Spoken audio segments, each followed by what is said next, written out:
ಕಾಂಗ್ರೆಸ್ ಪಕ್ಷದ ಪ್ರತಿಭಟನೆ ವೇಳೆ ಬಂದೋಬಸ್ತ್ ಡ್ಯೂಟಿಯಲ್ಲಿದ್ದ ಮಹಿಳಾ ಪೊಲೀಸ್ ಅಧಿಕಾರಿಯ ಕೊರಳಲ್ಲಿದ್ದ ಮಾಂಗಲ್ಯ ಸರವನ್ನೇ ಕಳ್ಳರು ಎಗರಿಸಿದ ಘಟನೆ ಶಿವಮೊಗ್ಗದಲ್ಲಿ ನಡೆದಿದೆ. ನ್ಯಾಷನಲ್ ಹೆರಾಲ್ಡ್ ಪ್ರಕರಣದಲ್ಲಿ ಗಾಂಧಿ ಕುಟುಂಬದ ವಿರುದ್ಧದ ಪಿತೂರಿ ಕಾನೂನುಬಾಹಿರ ಎಂದು ಸಾಬೀತಾದ ಹಿನ್ನೆಲೆಯಲ್ಲಿ ಜಿಲ್ಲಾ ಬಿಜೆಪಿ ಕಚೇರಿಗೆ ಮುತ್ತಿಗೆ ಹಾಕಲು ಕಾಂಗ್ರೆಸ್ ಕಾರ್ಯಕರ್ತರು ಯತ್ನಿಸಿದ್ದರು. ಈ ವೇಳೆ ದೊಡ್ಡಪೇಟೆ ಪೊಲೀಸ್ ಠಾಣಾ ವ್ಯಾಪ್ತಿಯಲ್ಲಿ ಬಿಗಿ ಪೊಲೀಸ್ ಬಂದೋಬಸ್ತ್ ಏರ್ಪಡಿಸಲಾಗಿತ್ತು. ಪ್ರತಿಭಟನೆ ಹಿನ್ನೆಲೆ ಶಿವಮೊಗ್ಗ ಬಿಜೆಪಿ ಕಚೇರಿಗೆ ಬಂದೋಬಸ್ತ್ಗೆಂದು ಎಎಸ್ಐ ಅಮೃತಾಬಾಯಿ ಬಂದಿದ್ದರು. ಪ್ರತಿಭಟನೆ ವೇಳೆ ಕಳ್ಳರು ಕೈಚಳಕ ತೋರಿದ್ದು ಅವರ ಕತ್ತಲ್ಲಿದ್ದ ಸುಮಾರು 60 ಗ್ರಾಂ ಮಾಂಗಲ್ಯ ಸರವನ್ನು ಕಳವು ಮಾಡಲಾಗಿದೆ. ಪೊಲೀಸ್ ಅಧಿಕಾರಿ ಎಂಬ ಭಯವೂ ಇಲ್ಲದೆ ಕಳ್ಳರು ಕೃತ್ಯ ನಡೆಸಿದ್ದು ದೊಡ್ಡಪೇಟೆ ಪೊಲೀಸ್ ಠಾಣೆ ವ್ಯಾಪ್ತಿಯಲ್ಲಿ ಘಟನೆ ನಡೆದಿದೆ.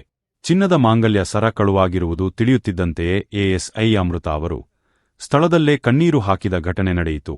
ಕರ್ತವ್ಯ ನಿರತ ಅಧಿಕಾರಿಯೊಬ್ಬರ ಸರವೇ ಕಳುವಾಗಿರುವುದು ಇಲಾಖೆಗೆ ಮತ್ತು ಸಹೋದ್ಯೋಗಿಗಳಿಗೆ ಭಾರೀ ಮುಜುಗರ ತಂದಿದೆ. ಕೂಡಲೇ ಸ್ಥಳದಲ್ಲಿದ್ದ ಇತರೆ ಪೊಲೀಸ್ ಅಧಿಕಾರಿಗಳು ಅಮೃತ ಅವರಿಗೆ ಸಾಂತ್ವನ ಹೇಳಿ ಧೈರ್ಯ ತುಂಬುವ ಪ್ರಯತ್ನ ಮಾಡಿದರು.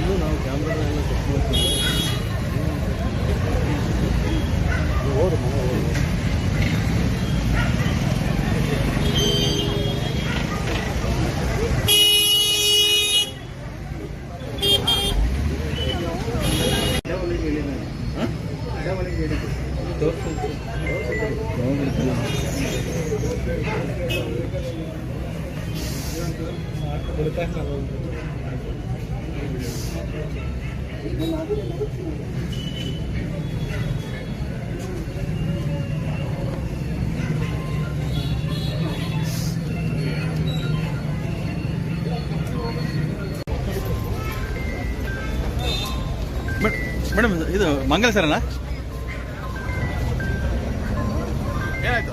ಏನಾಯ್ತು ಗೊತ್ತಿಲ್ಲ, ಎಲ್ಲೋಯ್ತು ಅಂತ.